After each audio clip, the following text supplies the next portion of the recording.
Assalamualaikum warahmatullahi wabarakatuh. Shalom, Om Swastiastu, Namo Buddhaya, salam kebajikan bagi kita semua. Perkenalkan, kami dari kelompok 6 akan membahas tentang materi perjanjian yang sesuai dengan pasal 1320 KUH Perdata.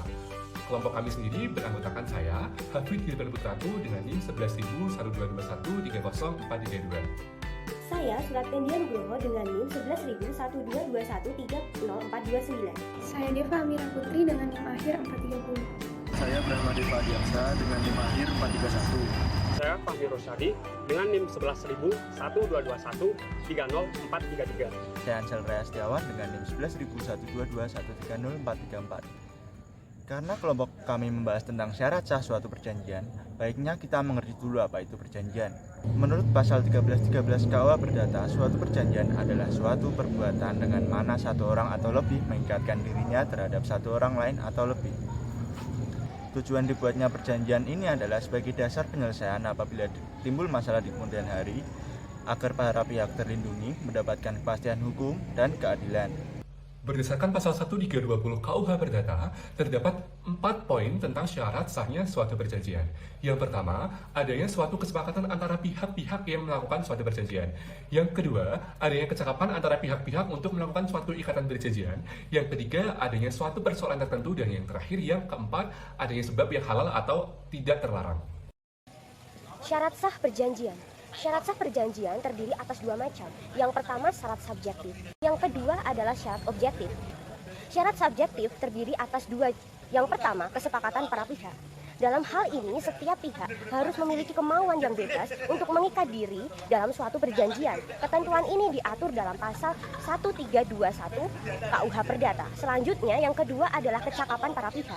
Pasal 1329 KUH Perdata menerangkan bahwa setiap orang berwenang untuk membuat perikatan kecuali ia dinyatakan tidak cakap untuk hal itu.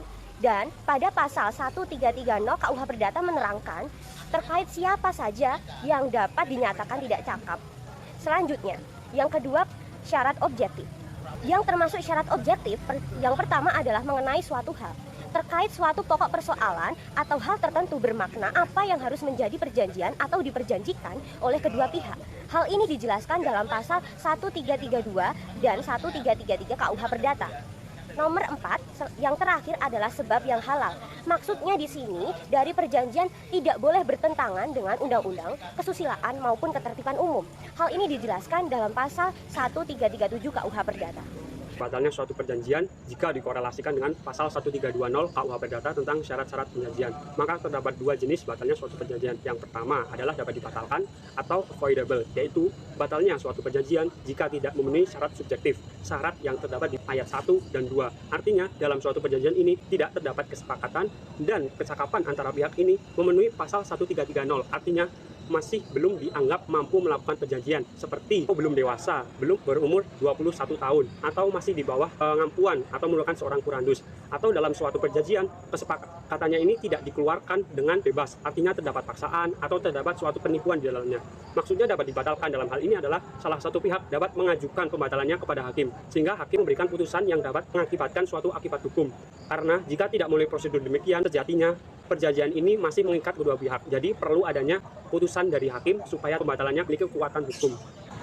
Yang kedua adalah batal demi hukum atau null and void, yaitu batalnya suatu perjanjian jika tidak memenuhi syarat objektif, syarat yang ada di ayat 3 dan 4, yaitu tidak memenuhi suatu hal tertentu atau suatu sebab yang halal. Seperti dalam suatu perjanjian didasari akan suatu sebab yang melanggar kesusilaan, melanggar kepentingan umum, atau suatu sebab yang palsu, atau yang lain sebagainya yang melanggar aturan undang-undang. Maksudnya batal demi hukum ini adalah suatu perjanjian ini sedari awal dianggap tidak pernah ada. Maka otomatis jika terindikasi tidak memuat syarat objektif di dalamnya, maka perjanjian ini otomatis dianggap batal, sehingga tidak perlu mengajukan pembatalannya kepada hakim.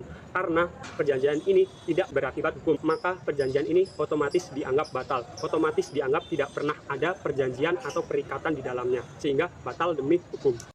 Jenis-jenis dari perjanjian. Yang pertama, perjanjian timbal balik, perjanjian cuma-cuma, perjanjian atas beban, perjanjian bernama dan tidak bernama, perjanjian obligatoir, perjanjian kebendaan, perjanjian konsensual, perjanjian real, perjanjian liberatoir, perjanjian pembuktian, perjanjian untung-untungan, perjanjian publik, dan terakhir perjanjian campuran.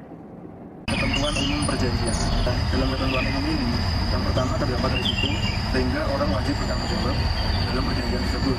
Yang kedua ada somasi berupa teguran atau peringatan awal sebelum dibawa ke pengadilan. Dan yang ketiga itu ada one prestasi, yaitu tidak memenuhi kewajiban sosial sesuai dengan perjanjian. Dan yang keempat ada ganti rugi, merupakan pelaku kesalahan pihak yang dirugikan ini harus membayar ganti rugi pada pihak yang dirugikan. Yang terakhir adalah keadaan memaksa, terdapat pada pasal 1244 dan 1425 BU. Itu tadi penjelasan dari kelompok kami tentang pasal 1320 KUH Perdata. Semoga apa yang kami informasikan dapat memberi manfaat. Terima kasih, jangan lupa like, comment, dan subscribe. Bye-bye.